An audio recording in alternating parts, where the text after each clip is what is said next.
अरे पढ़ने वालों, क्या आपको पता है मैं आपको जो न्यूज़ देने वाला हूँ अभी उसको सुनकर आप चौंक जाओगे बच्चों। बिल्कुल सत्य न्यूज़, क्योंकि झूठ हम बोलते नहीं एग्जाम जानकारी पर। एक ऐसी खबर दूंगा मैं आपको जिससे आपको बहुत झटका भी लग सकता है, किसी को अच्छा लग सकता है, किसी को बुरा लग सकता है। अब आपको डिसाइड करना है, कमेंट करके बताइए अच्छी खबर पहले दूं या बुरी खबर पहले दूं। खबर एक ही है, आपका रिएक्शन अलग अलग हो सकता है। सीबीएसई ने कहा था आज सुबह, तो आपको पता ही चल गया होगा, मैंने लाइव किया था, सुप्रीम कोर्ट ने ये कहा है कि हम एग्ज़ाम कैंसिल नहीं करेंगे और इस तरह की जो पीआईएल हो रही है इनसे बच्चों का हौसला कम हो रहा है और फॉल्स होप मिल रहा है, उनको पढ़ाई नहीं कर रहे हैं या फिर इस तरह की सब चीज़ें मिसलीडिंग हैं। हर बार एग्जाम कैंसिल नहीं हो सकता, सीबीएसई का प्लानिंग हमने एक्सेप्ट कर लिया है। अब उसकी बात ना करते हुए वेटेज की बात करते हैं। सीबीएसई का जो टर्म 1 का रिजल्ट है वो अभी तक आया नहीं है, तो आपने कभी सोचा है रिजल्ट क्यों नहीं आया? हालांकि सीबीएसई ने कुछ बताया नहीं कि रिजल्ट क्यों नहीं आया, बट ऐसा अंदाजा लगाया जा रहा है कि सीबीएसई टर्म 1 का रिजल्ट इसलिए नहीं आ रहा है कि सीबीएसई शायद कॉपीज़ को दोबारा चेक कर रही है। आपको पता होगा सीबीएसई का जो सेंटर था टर्म 1 का, वो कई स्कूलों में कोरोना की वजह से होम सेंटर बना दिया गया था। ऐसे में वो स्कूल जिनका सेंटर होम सेंटर नहीं था, उन्होंने आरोप लगाया था कि जिन स्कूलों में होम सेंटर दिया गया है उन स्कूलों में बच्चों को चीटिंग करवाई गई है या उनकी कॉपी में गड़बड़ करी गई है। इस बात को सीबीएसई ने सीरियसली लिया है शायद, और इसकी जांच भी चल रही होगी या इसकी कॉपी दोबारा चेक कर रही होगी, क्योंकि ओएमआर शीट थी, ओएमआर शीट को ऑटोमेटिक चेक करना चाहिए था। पुराने बच्चों को पता होगा, ये बात मैंने बताई थी कि ओएमआर शीट का मतलब होता है कॉपी को ऑटोमेटिक चेक करना, लेकिन सीबीएसई ने मैनुअल चेक करवाई, उसमें गड़बड़ हुई। तमिलनाडु के एक स्कूल संगठन ने कहा कि जो स्कूल हैं, कई स्कूल जहाँ पर होम सेंटर थे, उन्होंने बच्चों को ABCD में C लिखवा दिया और बाद में उसको A, D या B बना दिया। अब हो सकता है सीबीएसई से जांच कर रही हो और सीबीएसई इसलिए रिजल्ट लेट कर रही हो। फिलहाल जो मैं आपको खबर दे रहा हूँ इससे इस बात की पुष्टि होती है कि मैं सही था, क्योंकि देखिए अभी मैंने एक ट्वीट किया है, मेरा ट्विटर अकाउंट है, आप मुझे फॉलो कर लीजिए, दान अनुराग त्यागी के नाम से आईडी है।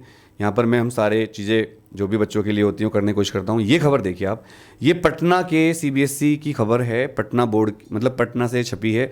इन्होंने कहा है जो टर्म 2 का जो रिजल्ट आएगा फाइनल आपका, मतलब टर्म 2 हो जाने के बाद रिजल्ट जब आएगा तो उसमें टर्म 1 का वेटेज कम हो सकता है।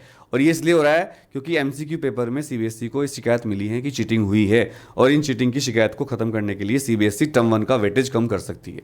पेपर कैंसिलेशन की डिमांड खत्म होने के बाद बच्चे कह रहे थे कि हम चाहते हैं पेपर हमारा एमसीक्यू हो जाए।